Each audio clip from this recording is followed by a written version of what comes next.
Good morning, everyone.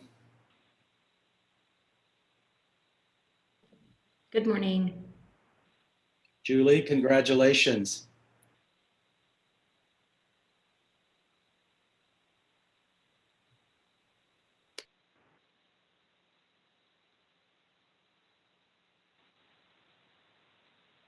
Thank you.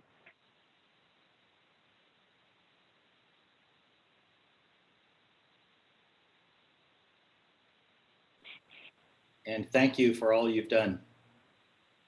Thank you. I appreciate that.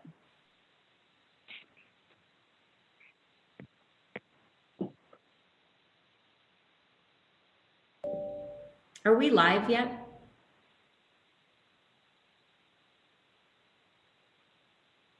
Screen says we're still waiting to begin shortly. Okay. What are we congratulating on? I missed the news. Julie is retiring from the coordinating board. Wow. We're going to miss her expertise. Absolutely. Oh my goodness. Well, congratulations, but sad for us. I know. Thank you. It's been a pleasure for sure. It's a lot of institutional knowledge going away. Yes. But that's awesome. Good for you.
We must be waiting for a quorum. Yes, thank you for your patience. We expect to start shortly. Okay, no problem.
Hi, good morning. I just to start the meeting. Mr. Anwar, Chairman Anwar, is stuck in traffic, unfortunately, and so to achieve a quorum for this idea committee, I'm going to appoint myself to this committee as a member, and then I'll turn it over to the vice chair of the committee. Welcome, Wilson.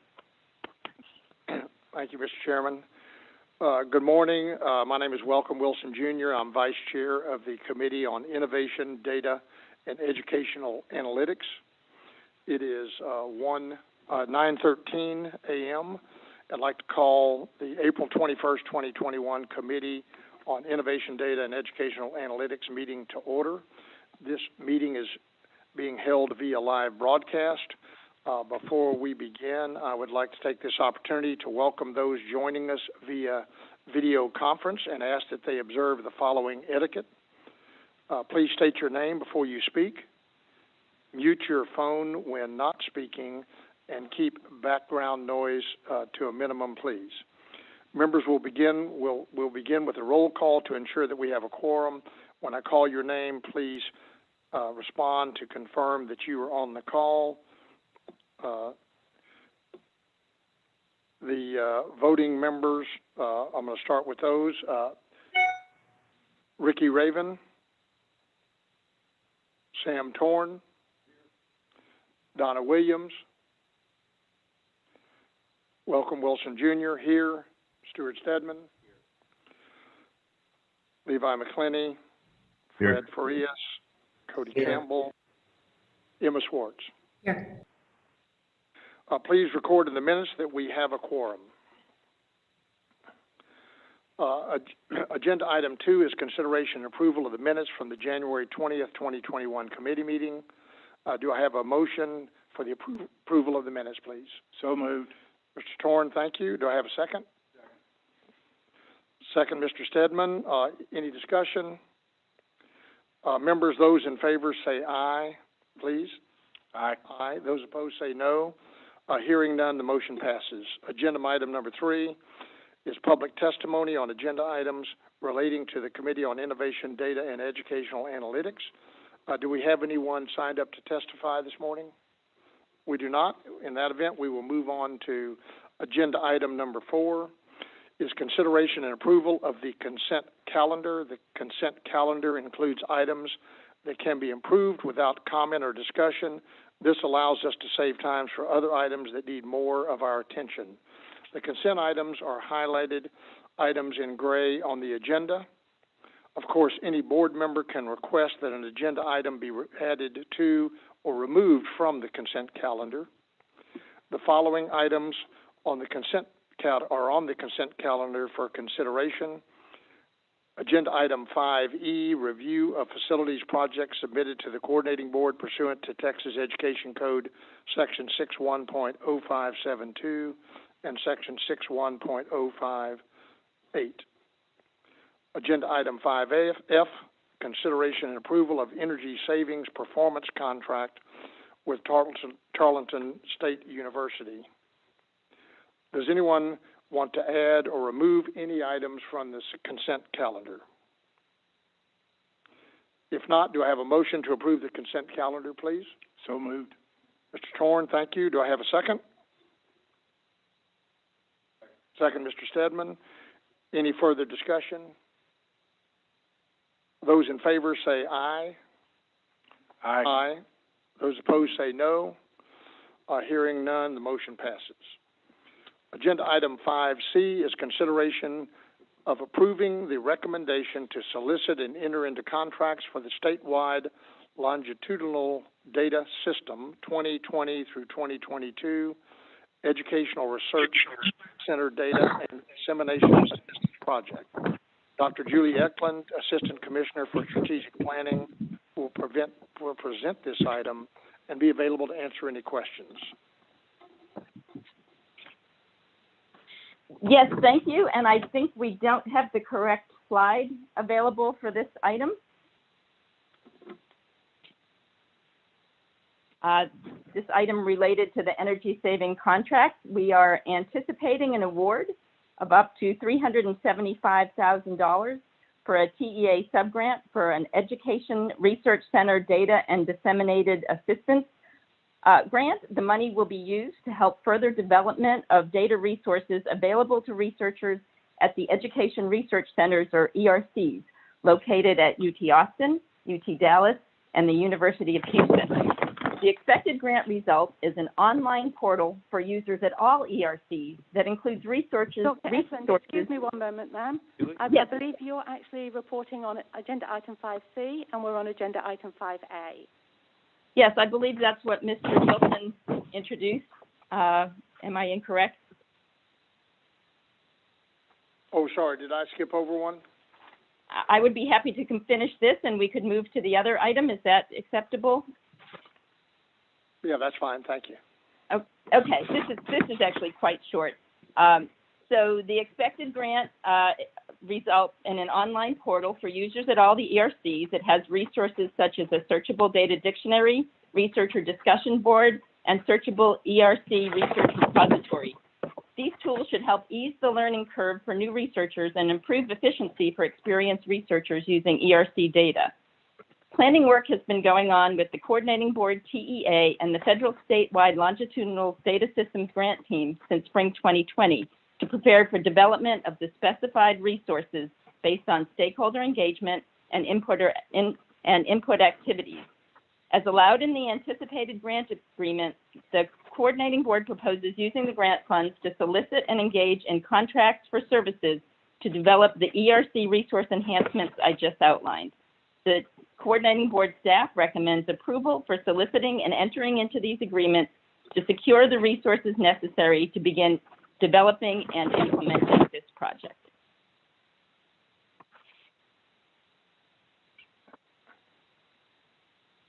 Thank you. So is this to develop the portal from scratch or improve what we have? No, it's to develop it from scratch. Right now, we don't have a portal for the Education Research Centers. Got it. Any questions from any of the members? If not, do I have a motion to approve item 5C, please? So moved.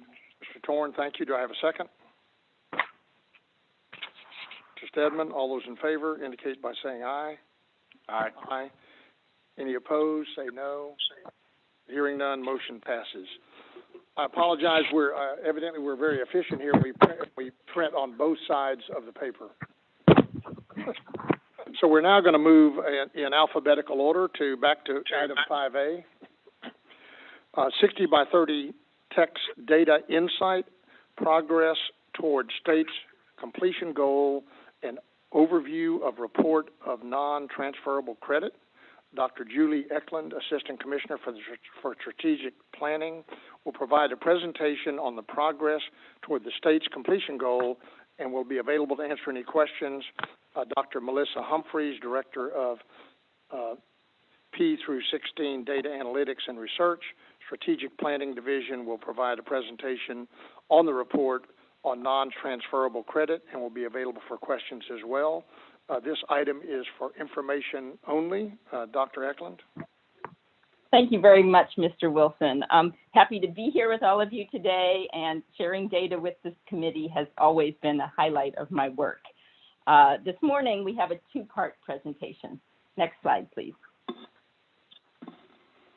So I'm going to begin the presentation with a data highlight focusing on the 60 by 30 text completion goal. And then Dr. Humphries will present on the non-transferable credit report. Next slide, please. As you know, the completion goal is a critical component of the 60 by 30 text plan.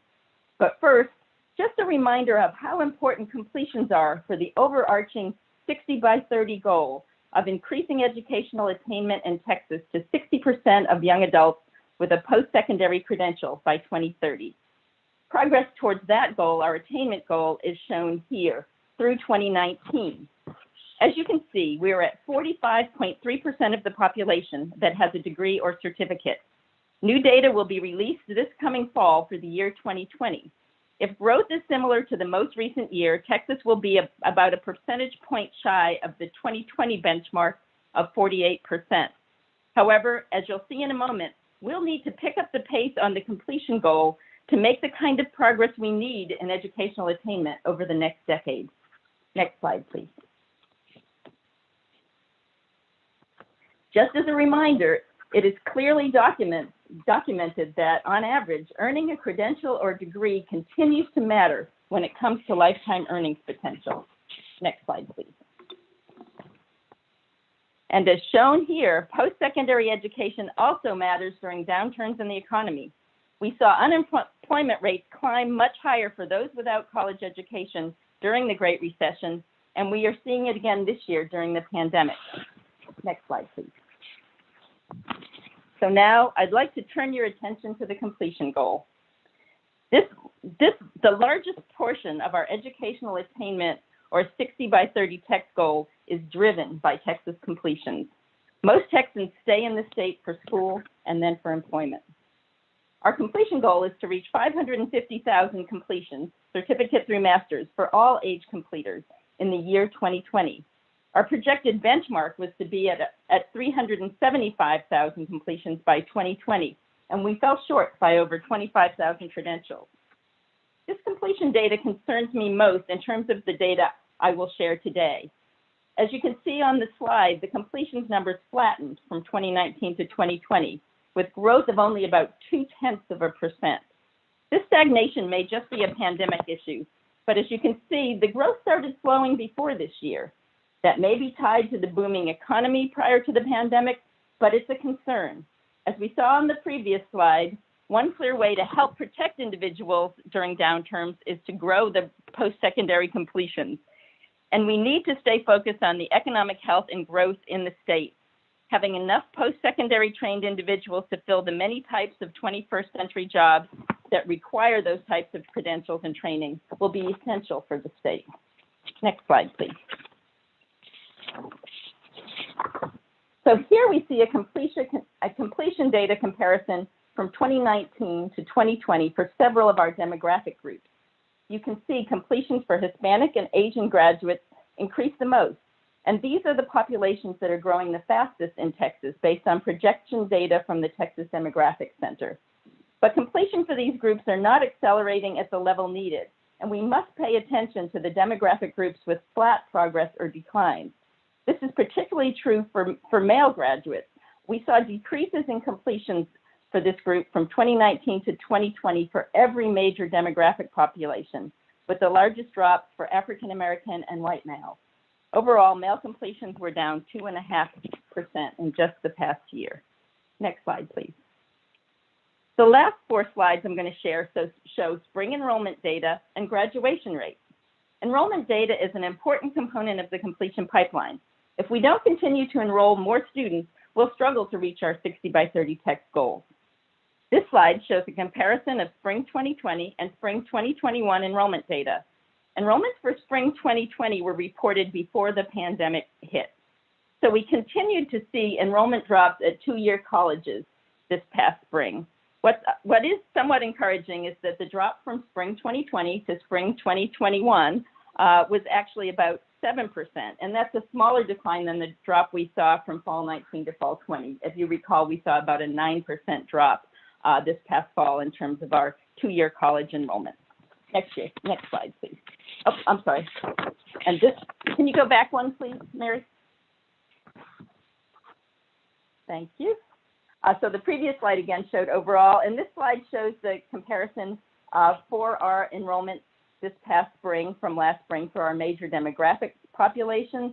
You can see the largest decline is for international students, followed by Hispanic students, who, as you can see, now represent the largest percent of the college population in Texas. Next slide, please. And these last 2 slides are really, I think, the best news of this presentation and some really good news for the state.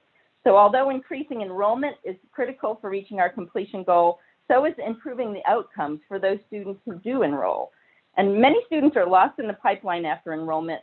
We know having some college and no degree does not convey the advantage of earning a credential. So graduation rates are important. And as you can see on this graph of our 6-year public university graduation rates, we saw a 6 percentage point improvement, with the greatest increases over the last 5 years for students of color. Graduation rate increases for Hispanic students helped drive this growth with an 8 percentage point increase in just 5 years. And when you're working to move the needle for large populations, you don't generally see these types of percentage point increases over a short period of time. So this really is good news. And it continues, if you look at the next slide, please, in terms of our 2-year college improvements. We've seen impressive growth there as well. These are 4-year graduation rates at our 2-year schools, again, for completing our 2-year degrees. This is growth over in percentage points over the past 5 years. And overall, we've seen growth of about 10 percentage points, but you can see for all of our major populations tracked here, we've seen strong progress.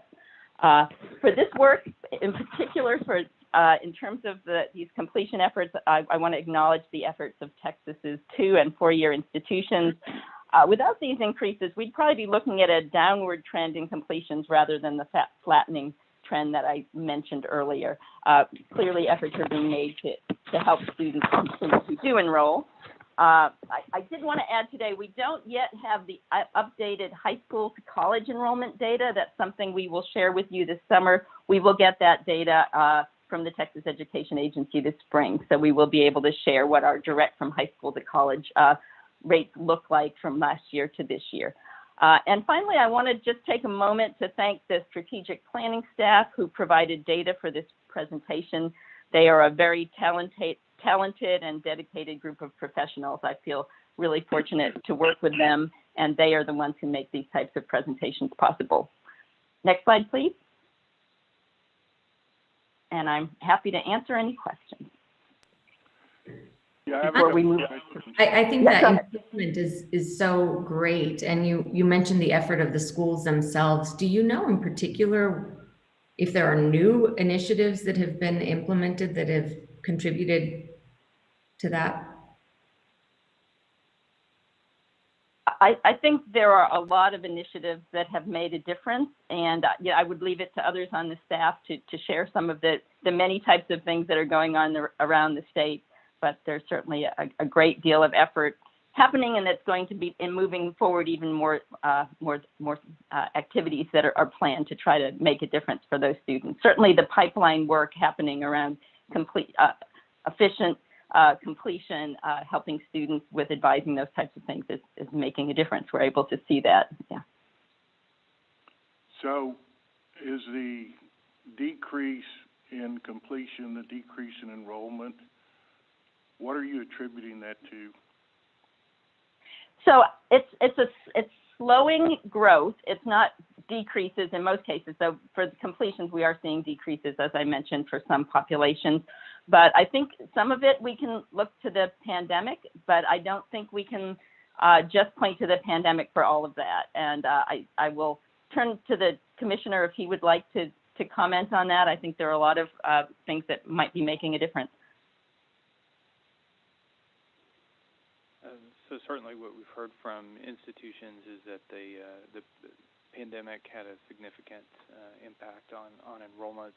We had a lot of students and families who their financial situation suddenly changed, and so we're particularly concerned about what we see happening with low-income students, what we see happening with Black students and Hispanic students. So we see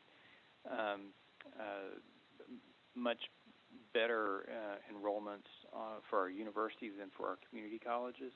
And when you break the data down, there's a lot of variation. So like our flagships are in a lot better shape than, say, for example, enrollment in the fall was down by 22% at Texas Southern. So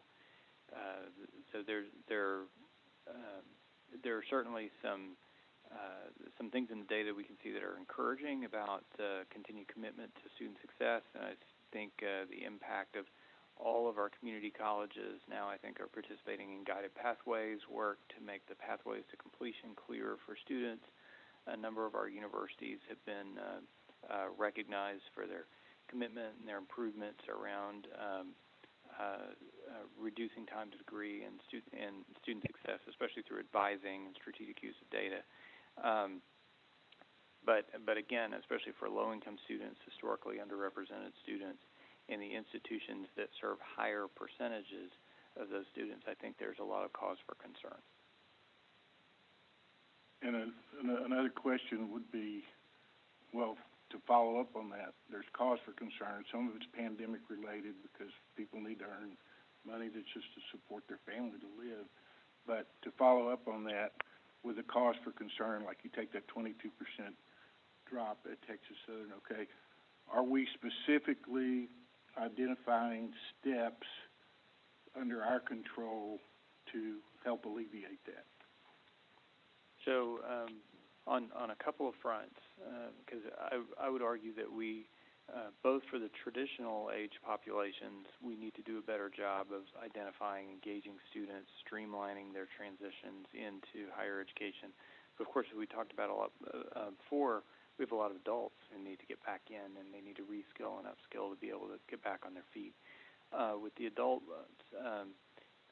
we have a number of strategies, especially around our Grad Techs initiative. We're working in partnership with the institutions where we'll be rolling out single intake portal and a marketing campaign. So I think in June, we'll be rolling out the marketing campaign prototyping in Greater Houston, but already talking with institutions and chambers across the state about how we could rapidly scale.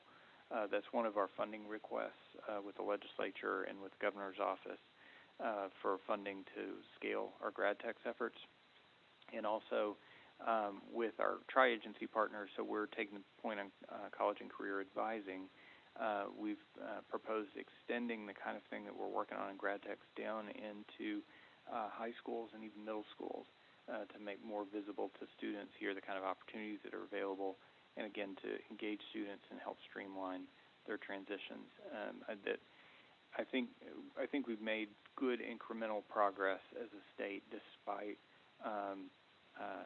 enormous disruptions this past year, but the needs have suddenly changed, and we've got to enroll and serve a lot more people than we've ever successfully served before.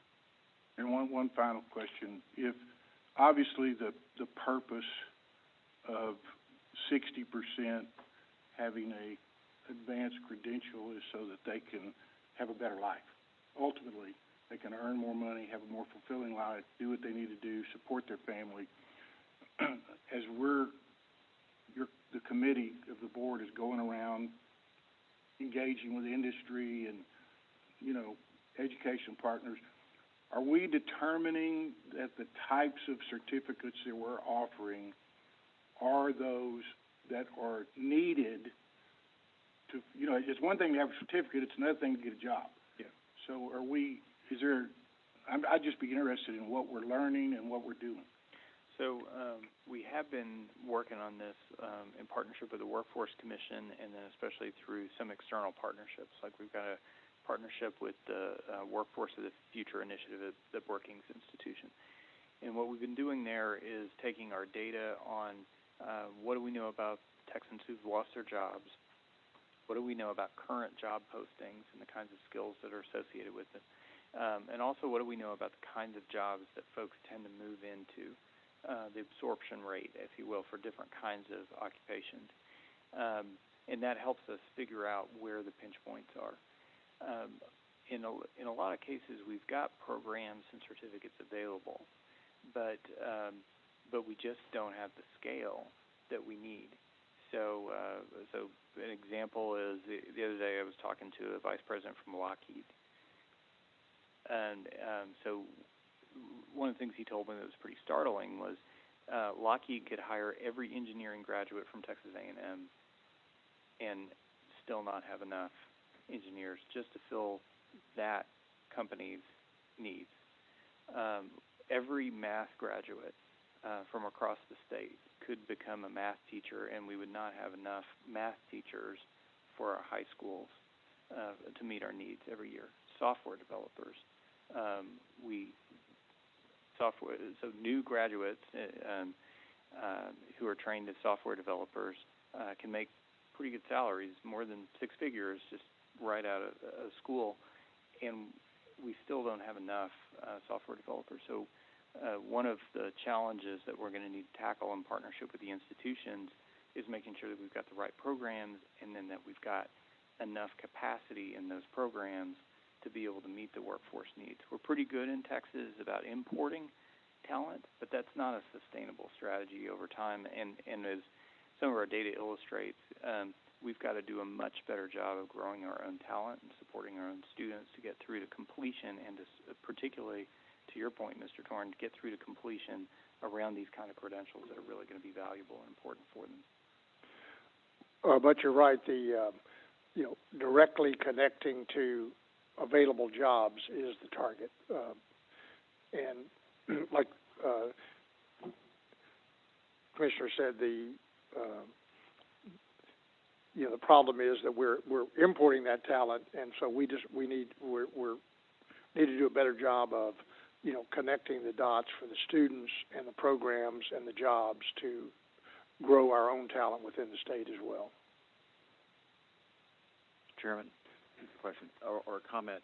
I think the most extraordinary thing about all these slides is the 4-year graduation rate at 2-year community and state colleges.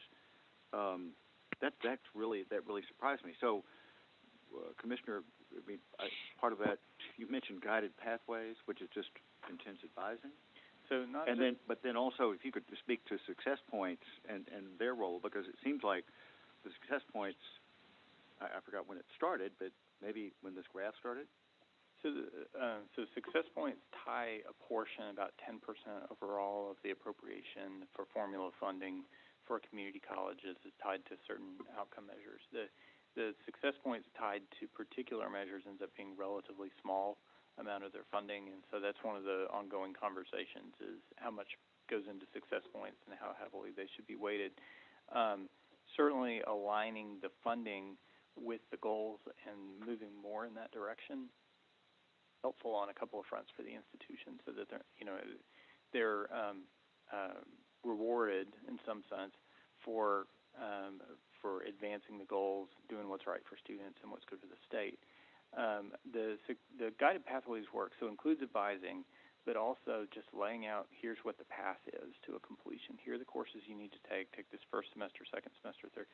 So the community colleges are farther along in having recommended sequences of courses for their programs than a lot of our universities are right now. So some of our universities, of course, have been doing this for a while, and it's a cornerstone of their student success work. But we have, on the average right now, because of the emphasis on guided pathways, making the pathways clear, and advising students along the way in those pathways, community colleges are a little farther ahead of especially some of our regional universities and some of our smaller universities now. Well, this performance is great, and it should be rewarded, hopefully financially at some point, because that's a key part of the goals. And I would just put it. It's a huge improvement. I'm surprised. I'm kind of surprised too, but I'm very pleased. And I can see where international enrollment would be down because of the travel restrictions and things, but other than that, it's phenomenal. I mean, it's phenomenal. We so overall, just and you've talked about before, Mr. Chairman, that we need to make sure that there's stronger and stronger alignment between our goals and how we're funding our institutions. So an irony, I would say, in the finance system is, on the one hand, the community colleges through success points can be rewarded for completions, but the bulk of their funding is still contact hours. So as they streamline student pathways, students can get through taking fewer courses, then the college actually gets penalized on one side. So we need to work on better alignment with the goals and making sure that we can streamline student pathways to completion. Well, but still, don't you think community colleges should be congratulated for this performance? I mean, this is pretty extraordinary. So even given all of the headwind from just what's been happening in the economy, what's been happening in the disruption in folks' lives, to make this kind of progress is pretty extraordinary, and certainly I commend them. Great. Next, I'd like to call on Dr. Melissa Humphri, Director of P through 16 Data Analytics and Research Strategic Planning Division, to present on a report of non-transferable credit. And she will be available for questions. And again, this is for information only. Dr. Humphreys, are you on the line? Yes, I'm here. Thank you. Morning committee members. I'll be speaking with you today about the recent report our staff completed on non-transferable credit. This report was approved and sent to the legislature on March 1st of this year. And as a reminder, the requirement for this report was part of SB 25 out of the 86th legislative session. The report required two pieces. First was an analysis of lower division courses for which students were not granted transfer credit at their receiving public university. This part of the report required a new data collection from our public four-year institutions and is where I'll focus most of the discussion this morning. Second, this report contained an analysis of community college courses taken by students who earned an associate's degree or who transferred from a two-year to a public university. Although the findings for this part of the report are not focused on in this presentation, we did find that most courses taken by this group of community college students were from the Lower Division Academic Course Guide Manual, or ACGM. So they were courses that potentially could be transferred. Next slide, please. Coordinating board staff developed a new report called the Transfer Report, or the CBM-OOT, in order to meet the requirements of the statute. This data collection is required for all four-year public institutions each year, and they report to us the student and course information for any courses that were not granted academic credit or the credit was not put toward the student's major. Fall 2020 was the first semester of data collection. On this slide are the 5 reasons that institutions can choose from to report why credits were not granted. This information is reported for all first-time transfers to the four-year institution that are coming from a public community college. Before we get to some of the findings, I do want to thank Dr. Christina Zavala and the P16 data and research team for spending so much time in this new data and doing the hard work of pulling this first year of analysis together. Next slide, please. This first table shows the breakdown of the reported reasons for course credit denial in fall 2020. In total, there were more than 69,000 courses reported that were denied credit for the students transferring to four-year institutions. These courses were taken by about 17,000 students, so the average number of denied courses per student reported was 4. The most frequently cited reason for a course not transferring was that the student did not meet the grade requirements necessary to receive credit, with 46% of all the courses falling into this category. I'll pause here to note a few things about the data collection. This was the first year of data collected for the CBM-OOT, and our four-year institutions worked very hard to get this information to us. Since this had never been collected before, often it had to be done manually by the institutions or required changes to the reporting systems. With input from the institutions, we've identified some key places where the coordinating board can provide more clarity for reporting moving forward. We found that institutions sometimes interpreted the parameters around reporting differently. For example, students are often denied credit for more than one reason, and so we are working on providing more clear guidelines about which reasons should be prioritized when they report to us. With continued conversations with our four-year institutions, we're confident this data will continue to improve. Next slide, please. This final graph shows 2 things. First, it shows the top 5 most frequently denied courses for transfer in fall 2020, as well as the reasons why they were denied credit. The most frequently denied course was Math 1314, or College Algebra, followed by Composition 1, US History 1, Composition 2, and Learning Frameworks. As is true of the overall pattern for all courses we saw on the prior slide, most of the courses were denied credit because their grade did not meet the minimum requirement, as is shown in the dark blue bars. Interestingly, EDUC 1300, or Learning Framework, was the exception to this pattern. This year's report acts as a snapshot into the transfer landscape through the lens of course taking. However, this new data collection on the CBM-OOT will allow for the creation of a rich longitudinal data set that will help us tell a more complete story about the transfer experience. Ultimately, we will be able to link the information for these denied credits with the actual student and course taking information from their time at a community college prior to transfer. So we're excited about the insights we can gain from this data as we continue to improve data collection and analysis for this report. Thank you, and I'm happy to answer any questions you might have. I mean, I can understand if they didn't meet the grade requirement, that would be a reason. Course outside of degree requirement, do you associate that more with just changing degree planning or not, adequate advising on what curriculum to take? Do we know what kind of drives that? I think there are a few reasons why that could be. I think advising is definitely one of them. We did, in this reporting though, it is limited to students who did not change their major between going from a community college to a 4-year. So we shouldn't be capturing too many cases where a student just totally switched up their plan. And so all of their courses wouldn't fall into the degree. So I think that is a key place to look at a little more carefully, as if it's falling outside the degree requirement, what are the issues there?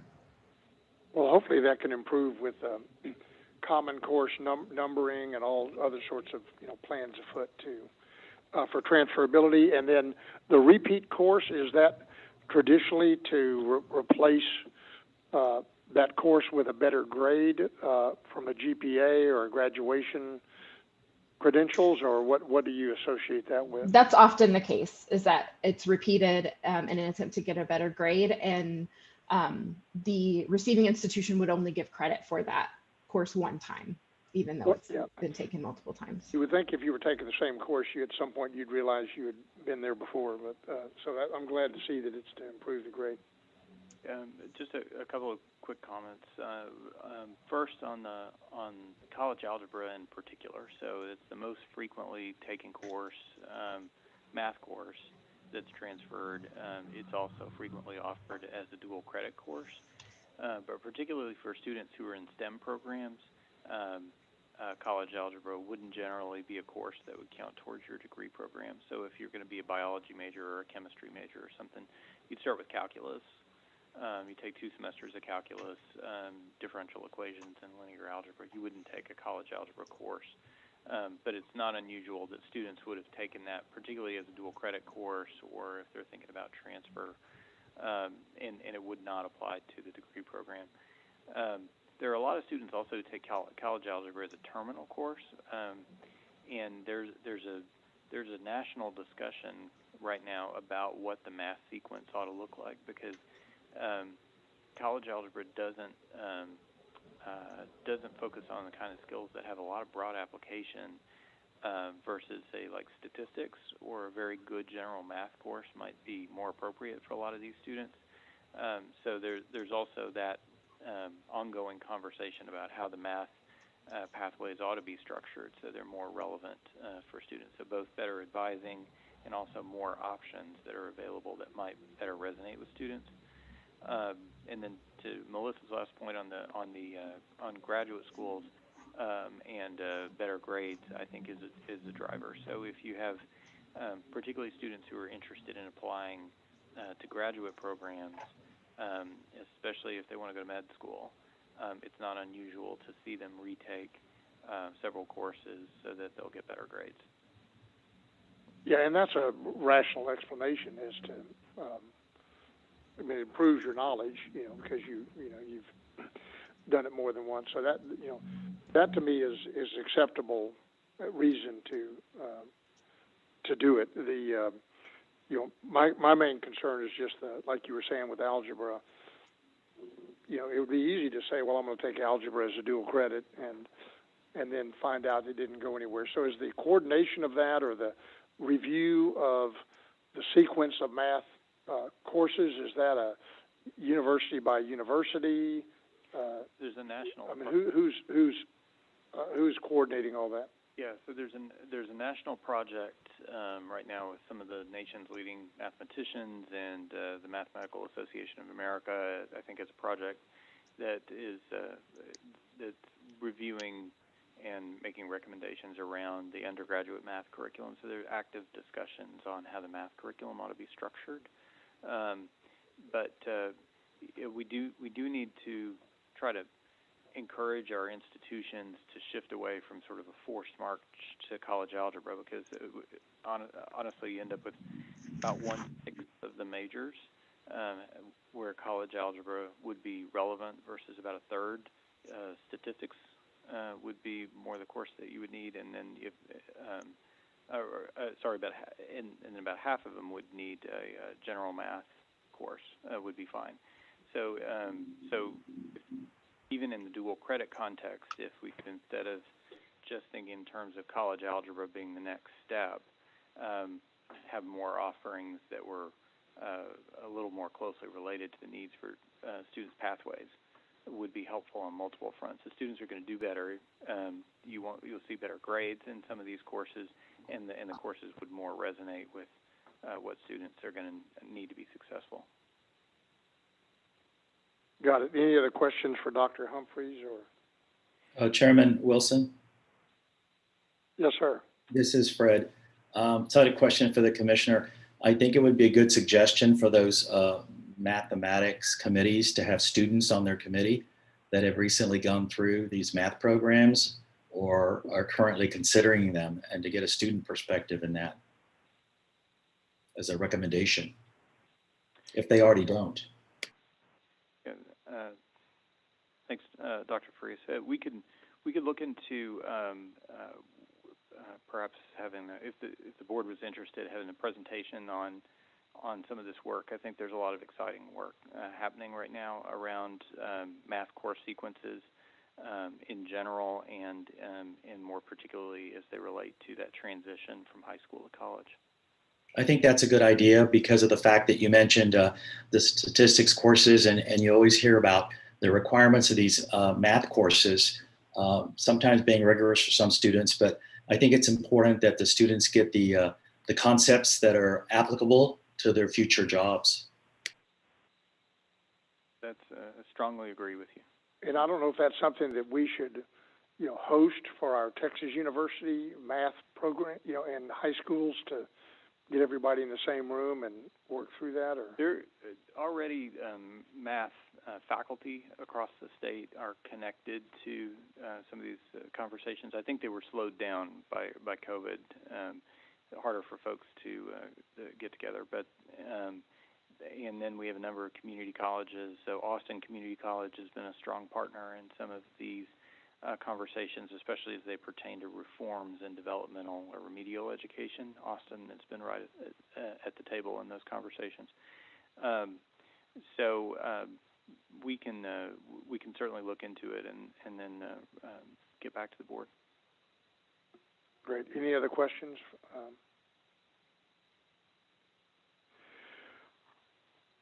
Great. Thank you, Dr. Eklund and Dr. Humphries. We will move on to agenda item 5B.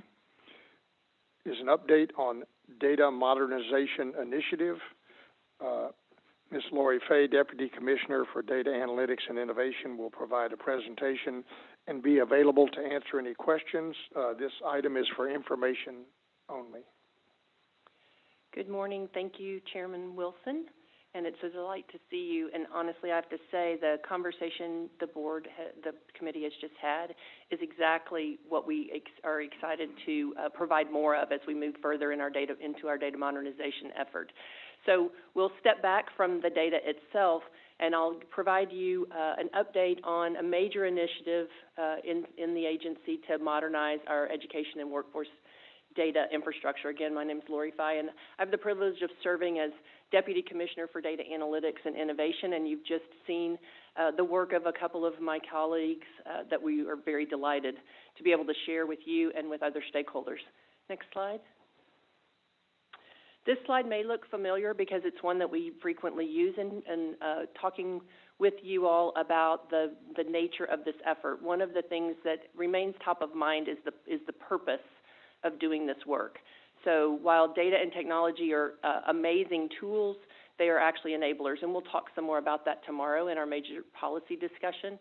But I just wanted to remind you that we're about this work and we're investing this level of resource and focus because our aim, our vision is to provide both actionable insight and as well as data for decision-making purposes that gets at some of the questions you all were just asking about why certain things are happening and where certain things are happening so that we can continuously improve outcomes for students and student progress. As a reminder, we've got three primary goals in this particular phase of the work, and I'll draw your attention to the bottom, which I realize is not very easy to read, which is sort of a high-level timeline on where we are in the process. So we've been in a planning process since last August, and have just completed a proof of concept phase just last week.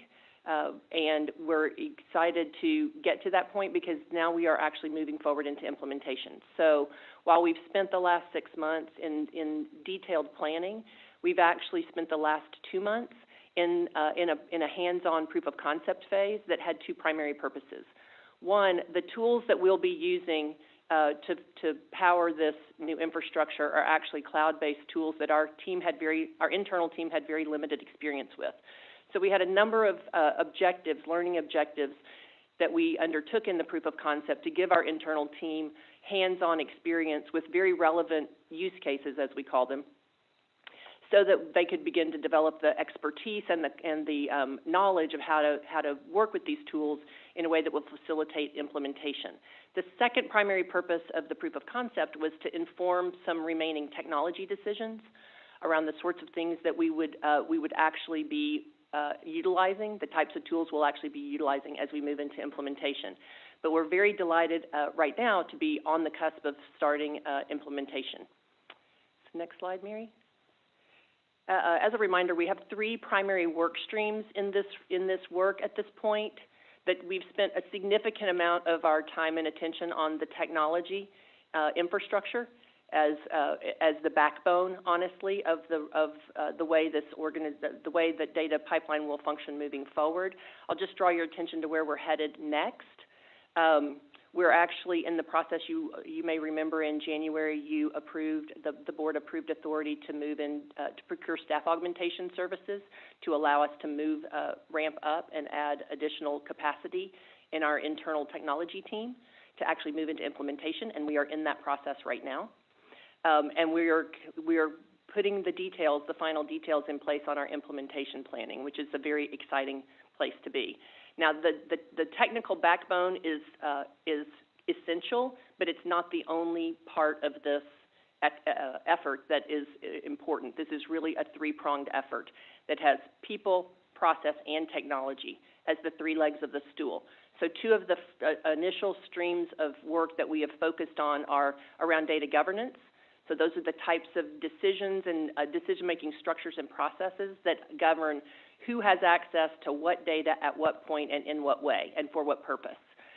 So we know that those need to be expanded and built out as we look to provide more data and more access to data as a result of the new infrastructure.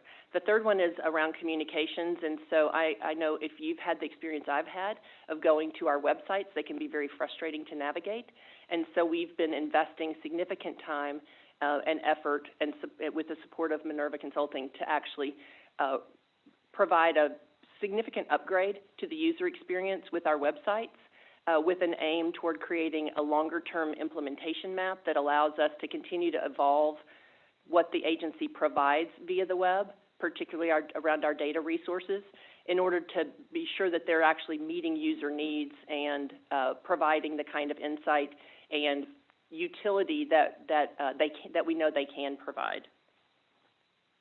Next slide. Lastly, this is a slide that I intend to use every quarter when we provide you an update, just so that you have, again, we won't go through it in detail because there's a lot here, but I do want the committee to have a good understanding of really what the work is that we're undertaking and have a sort of continuously rolling look at what's coming next. So as I talked a little bit about some of the work in progress, but just to highlight a couple of things, we are moving aggressively toward setting up the test dev environment, what we call the test dev environment, so that we can actually begin implementation. That's the framework that allows us, the cloud-based framework that allows us to get started with actual projects. We're also launching next month a new governance structure in the agency that will take agency-wide responsibility for data governance. This was an outcome of the assessment phase that we did on our data governance processes. And Dr. Melissa Humphri, who you just heard from, will actually be chairing that effort on behalf of the agency. So we're delighted to have that be at the point of launching new efforts related to our data governance. And then lastly, we have recently completed an overall sitemap for our websites, and we'll be moving forward with implementation. That work is under the direction of Marjorie Barrett, who's our relatively new still Commissioner of Communications, Assistant Commissioner for Communications.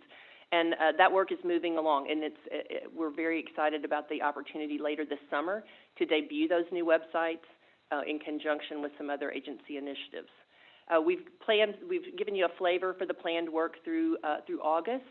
So a couple of the things I'm most excited about.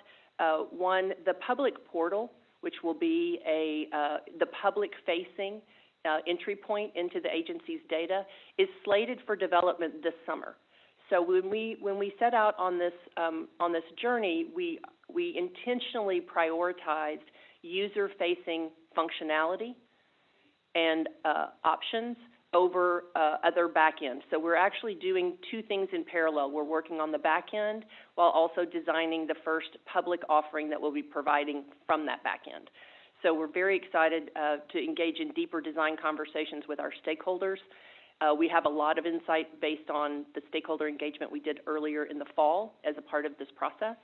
And we're really looking forward to the significant planning and the delivery of new data resources very early on in the life of this project. I'll say just in closing that this effort involves 19 technical projects that we will be pursuing over the next 14 months. This is so it's a very aggressive time frame. We've been able to move very quickly so far for two key reasons.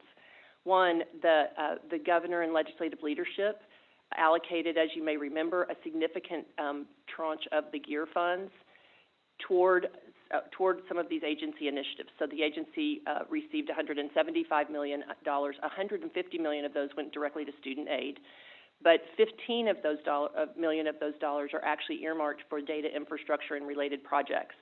That is both a very exciting opportunity because we've got the funding for the one-time cost of development, but it comes with a very quick timeline. Those funds expire next summer, and so we are moving very aggressively in that direction. The second reason that we've been able to move very quickly is this is a place, as those of you who were in the foundation board meeting, this is a place where philanthropy has also invested to help us move more quickly. And we've been the recipient of significant grant dollars that have allowed us to retain, in particular, very high-quality technology planning consultants that have allowed us to spend added extra expertise and capacity for deep planning so that we can move very quickly as we go into implementation. With that, I'm happy to take any questions, and thank you for your time. Just a reminder, this is information only. Great, thank you very much. Meeting user needs, how do we determine the user needs? Are those just based on comments, or do we do blind tests of somebody trying to go in and look for something? Actually find things? That's a great question, Mr. Wilson.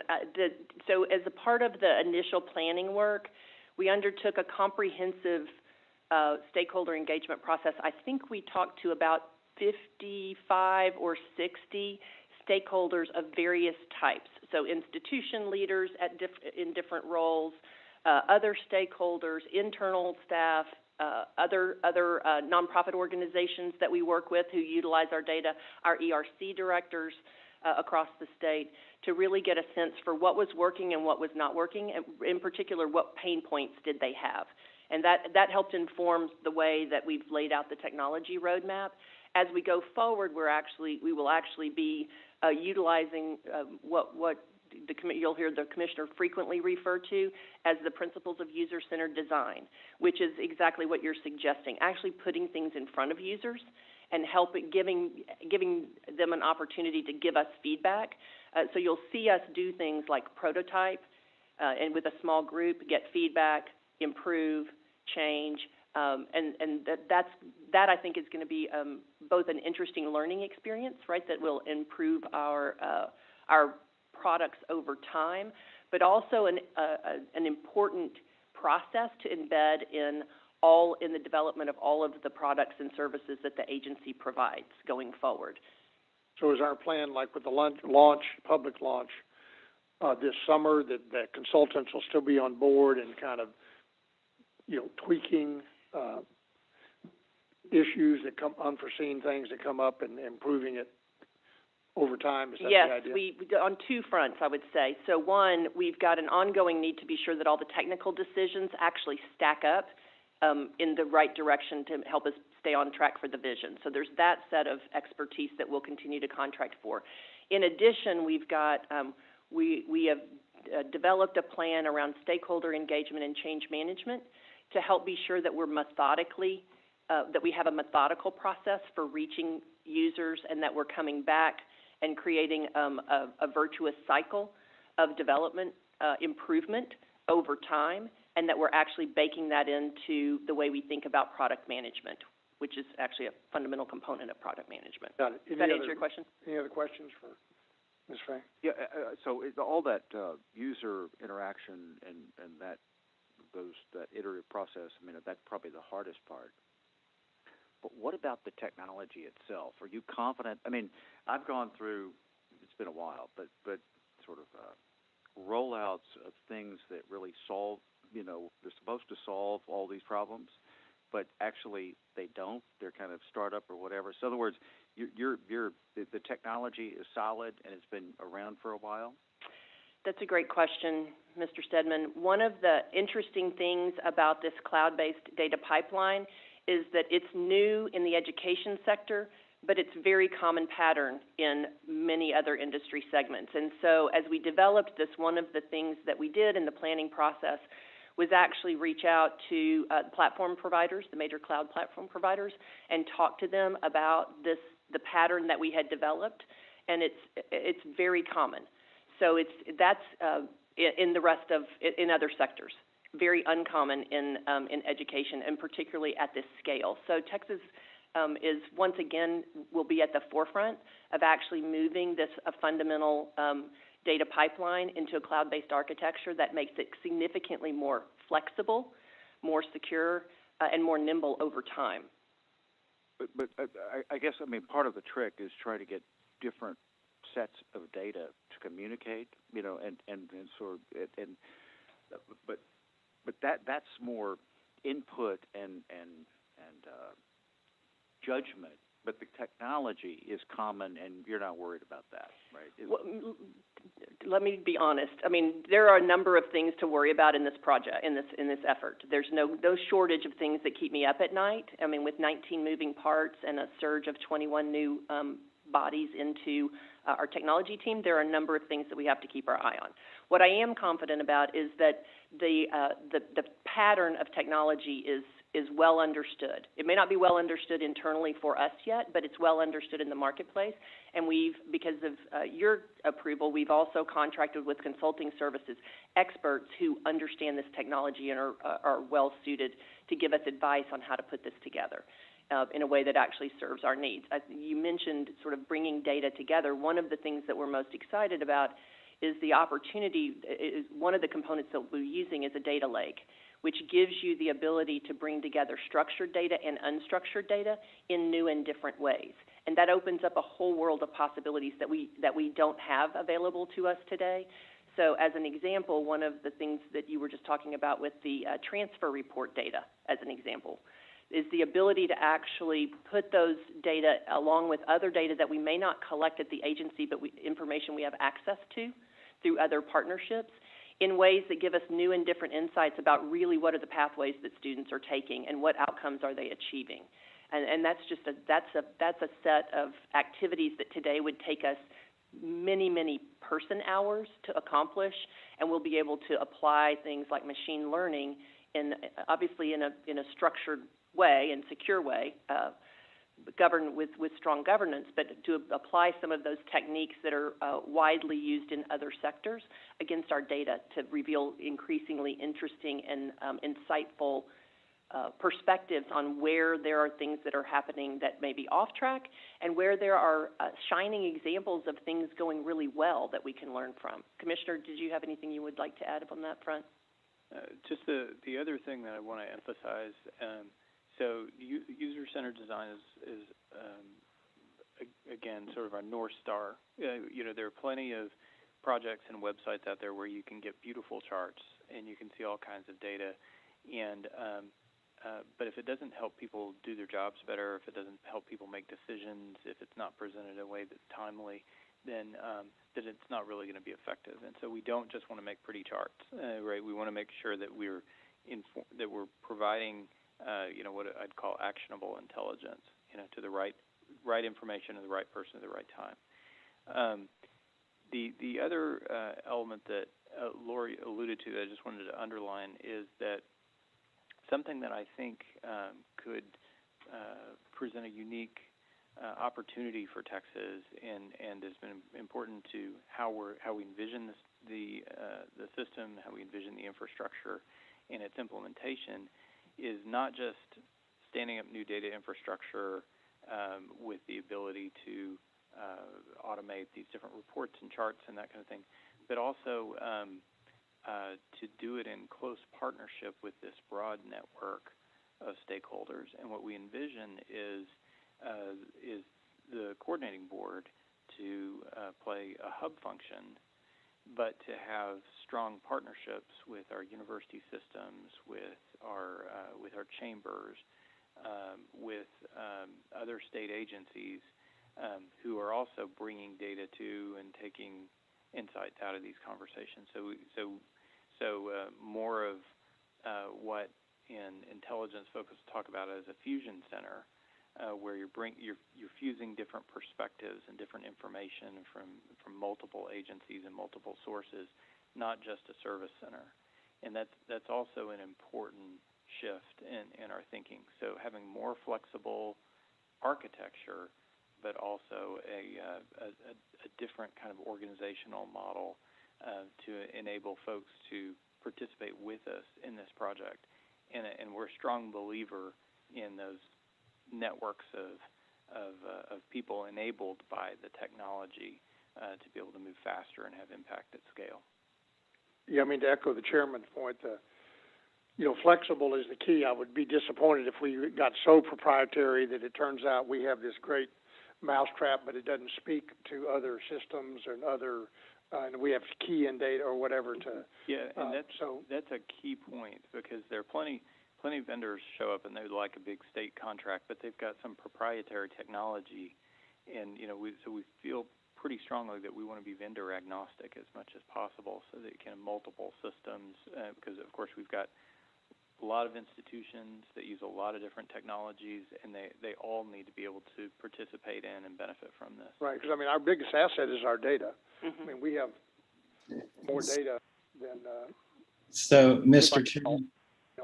But actionable data is really the key, in my view, to. Chairman Wilson. In a box somewhere. So. Any other questions? Yeah, so that's a good point you brought up. I'm currently working on a project in healthcare.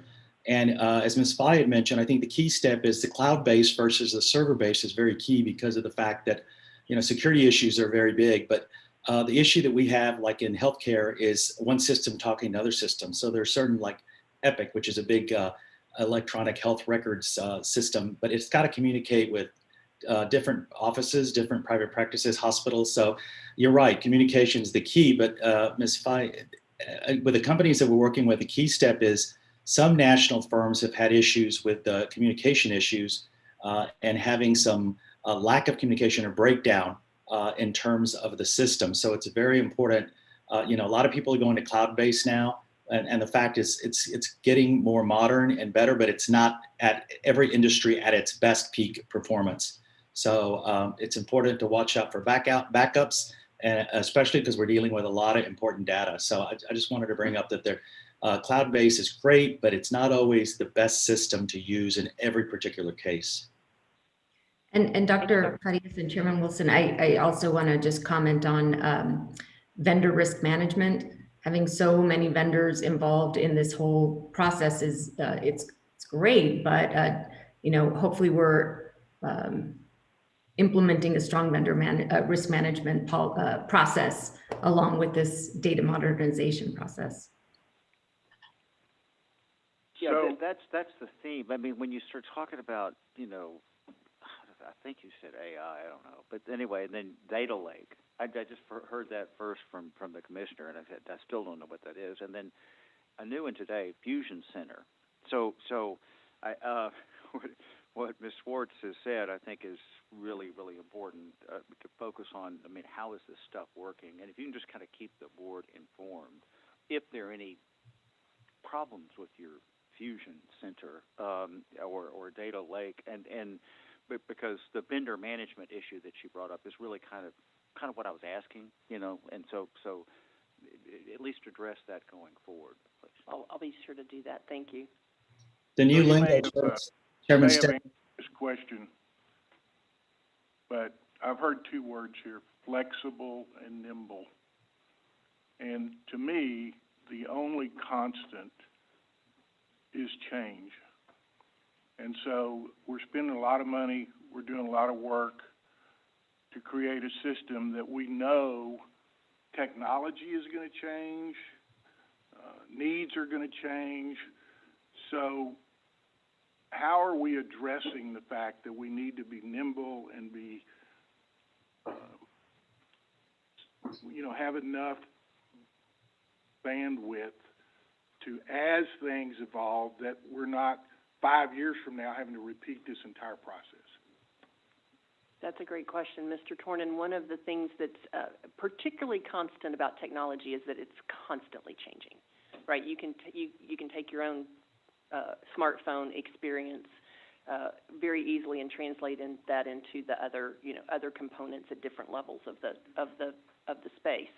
I think a couple of things that we'll be trying to undergird this initiative with. One is strong process and talent, so that we're constantly pushing the edge of what the technology can provide us, so that we're doing more and doing better all the time. The other thing I think, and this is relevant to appropriations conversations, this requires a level of ongoing investment.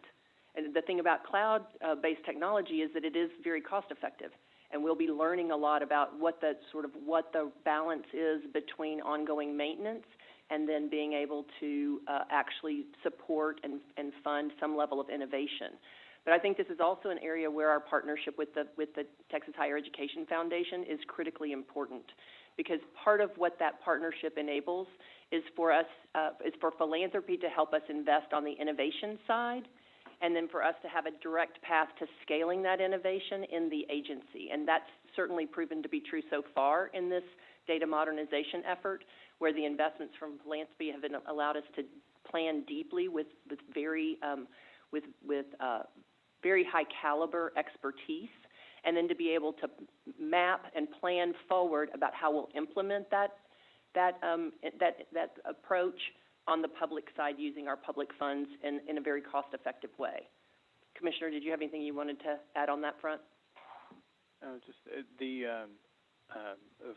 Just to underline the point that, of course, the technology is changing rapidly, and so that's one of the reasons that we want to make sure that we've got this robust, more flexible infrastructure for the data. And then the idea is you've got sort of different apps that sort of sit on top of that or could make use of that data. But as technology changes and the needs change, those are going to sort of come and go, and those are going to adapt over time. Our dashboards that we set up need to be set up so that we can continually improve and iterate on them. But where we have an underlying infrastructure that is going to be more robust, it's going to be something that we're going to be able to make use of.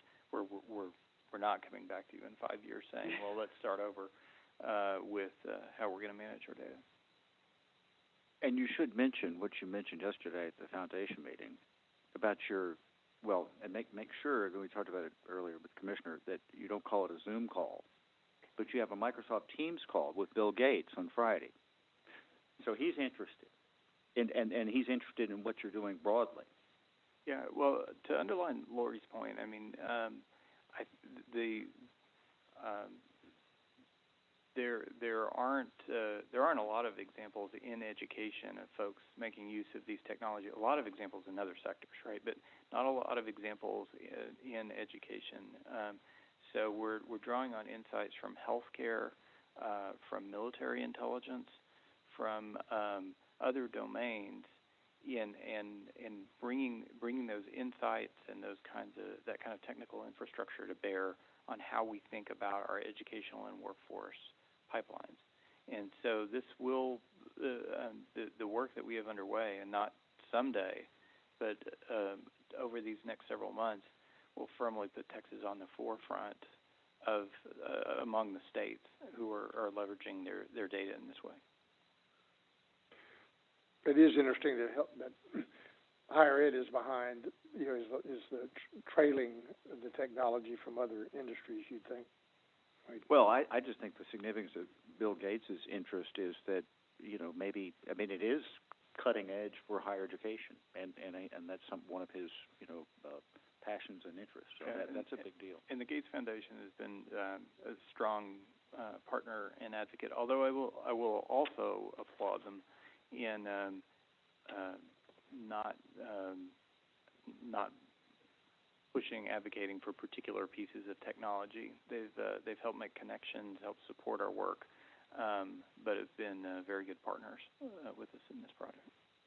Yeah, along with our Texas-based funders that we're very grateful to have as partners. Thank you very much. Great, thank you very much. We appreciate it. I need to move on, or Mary's going to give me the hook here any minute. Item 5C we covered earlier, so we move on to agenda item 5D, is consideration of adopting the Commissioner's recommendation to the committee relating to the annual report about the financial condition of the state's community college districts, HB 186 Texas Legislature, regular session, Rider 12, Roman numeral 3-219. Ms. Emily Cormier is Assistant Commissioner for Funding, will provide presentation on the financial condition report and be available for questions. Good morning, I'm Emily Cormier, and I'll be covering the 2020 Community College Financial Condition Report. So moving to the next slide. So first, some background. As mentioned, the coordinating board is required to produce and submit the report to the Legislative Budget Board and the Governor's Office each year. And the intention of the report is to provide an overall assessment of the financial health of the 50 community colleges in the state. The analysis uses established ratios from KPMG as a foundation for the assessment. We use data submitted to us by the institutions and pulled from their annual financial reports. And generally, we're looking to summarize large amounts of financial data from all of the colleges into standard metrics. We predominantly look at statewide averages, which can mask changes at individual colleges. The results of this review are important as an institution's overall financial score is used as part of the approval process for a community college to offer a bachelor's degree. Moving to the next slide. So before diving into the data, I wanted to bring to your attention an item that affects the statewide metrics that I'm going to go through today. We were informed earlier this week that one of the institutions recently uncovered an error in their financial statements. They will be reissuing their financials, but the amounts in this error are substantive enough that it affected some of the statewide metrics that I'll be covering for you. Due to the timing, the data in this report and in this presentation does not incorporate adjustments for this error. And the issue predominantly related to how unfunded pension liabilities and post-employment benefit plans are shown on the institution's financial statements. In particular, the Government Accounting Standards Board, or GASB, issued two guidance documents called GASB 68 and 75 that require these liabilities to move from state-level financial documents to the individual financial statements of institutions. The institution overstated the expense related to these items, and this in turn was a primary driver in the metric that you see on this slide, the statewide Composite Financial Index, or CFI. The CFI is used to measure overall financial health, and you can see the dip from fiscal year 19 to fiscal year 2020. We've been working with the institution, and based on preliminary discussion of the correction that will be made, we expect that CFI to change and more closely mirror the fiscal year 2019 metric of 3.8. You also see this issue affect some of the other ratios in my next slide. You can see more detailed information on the 4 core financial ratios that make up the CFI here. This slide displays the industry standard for each of these metrics and then the statewide average in fiscal year 19 and 20. Across the state, you can see we are well above industry standards for each of these metrics, which is positive considering the challenges in 2020 with the pandemic. However, you will notice that operating margin in particular fell from 3.5% to 1.3%. Operating margin is basically a measure of operating surplus or deficit. And the reason for this decline was, again, the data error I mentioned before. However, as with the CFI, once that institution corrects the financials, we expect the operating margin to move closer to the fiscal year in 2019 levels. On the next couple of slides, we will be able to look more closely at the individual institutions. This slide shows the number of colleges meeting industry standards for each of the metrics reviewed in the report. As you can see, across all the metrics, the colleges either remained stable or more colleges were actually able to achieve the industry standard. This shows stability or actually improved financial health in 2020. I would note that based on some of our data analysis, it appears that some of this improvement may be due to the federal stimulus funding that was provided to community colleges last year. Moving on to the next slide. This slide displays the overall number of institutions meeting the different financial indicators. In 2020, there was a substantial increase from 36 to 41 colleges who met 6 or more indicators. Those meeting fewer than 3 indicators remained flat at 2. Moving to the next slide. So really the key takeaways that we see in this report are, despite the pandemic, the number of community colleges meeting industry standards either grew or remained stable, which is a very positive trend. This may indicate that the federal stimulus funding was helpful in broadly preserving institutional financial health. And then finally, the impact of those GASB statements that I mentioned previously will require ongoing work in partnership with our community colleges as we continue to refine this review and assessment. This concludes my prepared remarks, but I would end by noting that we are requesting your approval on this report with an annotation regarding the data error that I have discussed. I'm happy to take any questions. We also have Dr. Van Miller, CFO of North Central Texas College and TACCBO President, and Ms. Jennifer Mott, CFO of Lone Star College, are also available for questions. One question I had is I noticed the improvement in the operating margins was kind of the biggest change. Do you attribute that to assistance from the CARES Act, or what do you attribute the operating margin increase by 5% to? Well, the operating margin actually declined from 3.5% in fiscal year 2019 to 1.3% in 2020. As I mentioned, we do anticipate that number to actually increase and be closer to the 2019 level once that institution corrects their financials. But yes, broadly, it was the infusion of federal stimulus dollars from the CARES Act that helped institutions meet their operating margin. Great. Any other questions?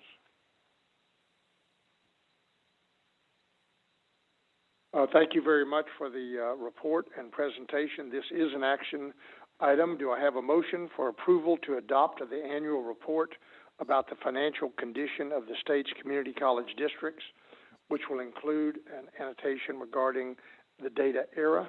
Do I have a motion, please? So moved. Mr. Torn, thank you. Do I have a second? Second. Any further discussion? Second by Mr. Anwar. Members, those in favor say aye, please. Aye. Aye. Any opposed say no. Hearing none, the motion passes. We will now move on to agenda items 5E and 5F, which were approved on the consent calendar earlier. With that, we'll move on to item 6, which is adjournment. Do I have a motion to adjourn, please? So moved. Mr. Torn, do I have a second? Mr. Anwar, all those in favor say aye. Aye. Aye. Any opposed say no. Hearing none, the motion passes.